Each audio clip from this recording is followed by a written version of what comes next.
მოგესალმებით ყველას.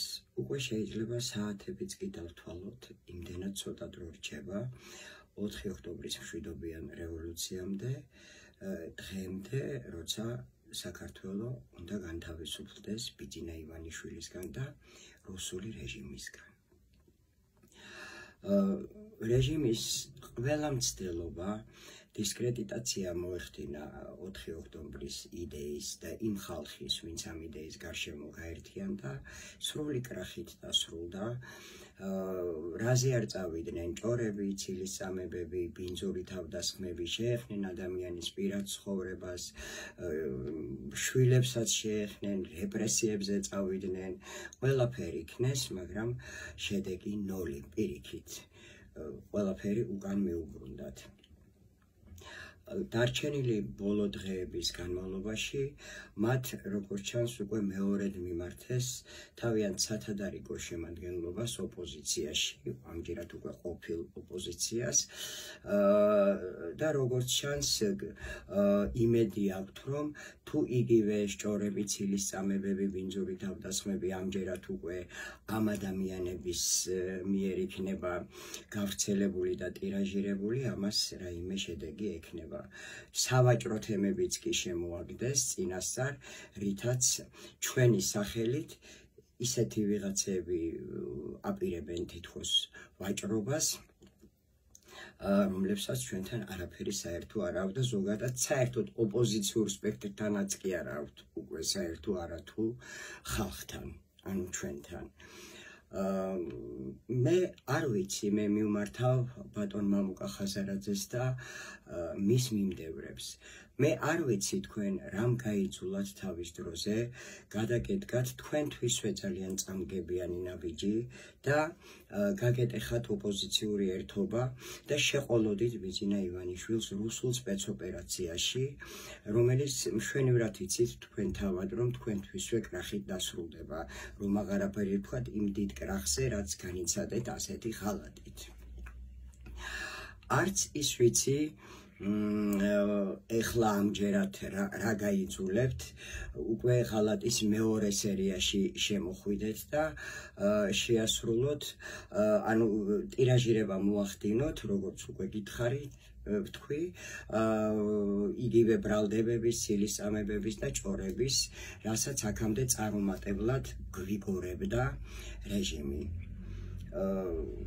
ეს ალბათ თქვენზე კარგად არავინ არ იცის, თუ რა იყო ამის რეალური მიზეზი, რომელიც თქვენ დაასახელეთ, ეს მამუკა ხაზარაძესაც მივმართავდა ყველას, ვინც ამ თემაზე საუბრობდა, რომ თითქოს ეს იყო პოლიტპატიმრებისზე ფიქრის და დარდის გამო, ან მომავალი საპარლამენტო არჩევნები, რომ ნორმალურად ჩატარდეს, იმის გამო ეს სასაცილო და წარყოფნის არავის, იმიტომ რომ ყველა მშვენივრად იცის, რომ ამ მიზეზთან შეხებაში თქვენი ნაბიჯი ნამდვილად არ არის, თუ პატიმრებთან შეხებაში არის თქვენი ნაბიჯი, არის მხოლოდ თქვენ პატიმრობასთან დაკავშირებით, იმიტომ რომ თქვენი განთავისუფლება ნამდვილად მოხდა იმის გამო, რომ თქვენ იღებთ მონაწილეობას რუსულ სპეცოპერაციაში.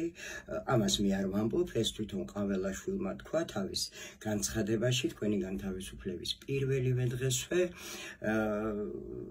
რომ თქვენი შეწყალება მოხდა იმის გამო, რომ არჩევნებში კონკურენტუნარიანი გარემო იყოს. ეს უაღრესად ცინიკური განცხადებაც უხმოდ ჩაყლაპეთ და არც ამაზე გქონიათ არანაირი რეაქცია.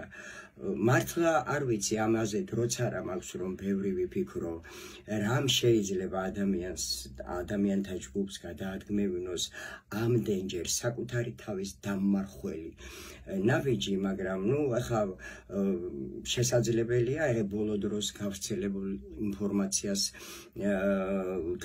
გამსკდარ სკანდალს თუ გავიხსენებთ იმავე 600-700 მილიონზე, $35-ზე, 35 მილიონ ევროზე და კიდევ კოლოსალურ თანხებზე, რომლის გათეთრებაც ასე შეუმჩნევლად მოახერხა რეჟიმმა, შესაძლებელია ამან რაღაცა გარკვეული ეჭვებიც აღწერას ბევრ ადამიანში, იმის გათვალისწინებით, რომ ამხელა თანხების გათეთრება ბანკების მონაწილეობის გარეშე უბრალოდ შეუძლებელია, წარმოუდგენელია და თქვენ როგორც ბანკირმა ეს ჩემზე კარგად უნდა იცოდეთ.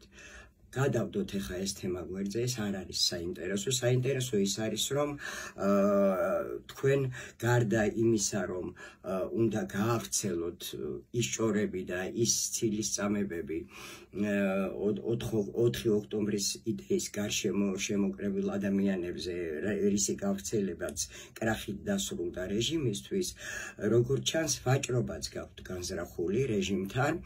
ჩვენს მაგივრად და ეს ყველაზე მეტად გამაოგნებელი და სასაცილოა, თუ არ იცით, ან აქამდე ვერ მიხვდით, შეგახსენებთ, რომ 4 ოქტომბრის მშვიდობიან რევოლუციას გარდა იმისა, რომ გარდა ეს რევოლუცია უნიკალურია არა მხოლოდ იმით, რომ მას არ ჰყავს პოლიტიკური ლიდერშიპი და პარტიული ხელმძღვანელობა, არამედ იმითაც, რომ ამ დღის არც წინ, არც უკან და არც გვერდით, არც ერთი ფულისტომარა არ დგას, არც ერთი, არც ჭორვილელი, არც პლეხანოველი.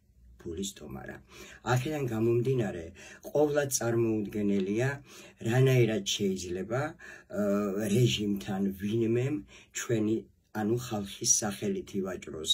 საპარლამენტო არჩევნები იქნება ეს თუ პოლიტპატიმრების თემები იქნება ვინმესთან, ან რეჟიმთან, ან ნებისმიერ სხვასთან.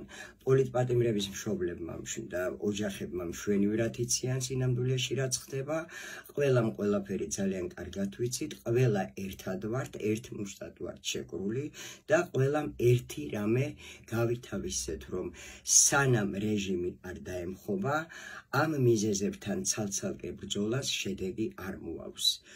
4 ოქტომბერს დაემხობა მშვიდობიანად რეჟიმი, ყოველგვარი ვაჭრობის გარეშე, ეს არ გახლავთ ჩვენი მოთხოვნა, ეს არის ჩვენი გადაწყვეტილება, როგორც არაერთხელ გვიტყვამს და ამის შემდეგ ყველა პრობლემა ავტომატურად მოიხსნება ამ ქვეყანაში. წინ 4 ოქტომბერია ჩვენი, ანუ ქართველი ხალხის, საქართველოს მოსახლეობის გამარჯვების დღე. ბიძინა ივანიშვილის და რუსული რეჟიმის მშვიდობიანი დამხობის დღე.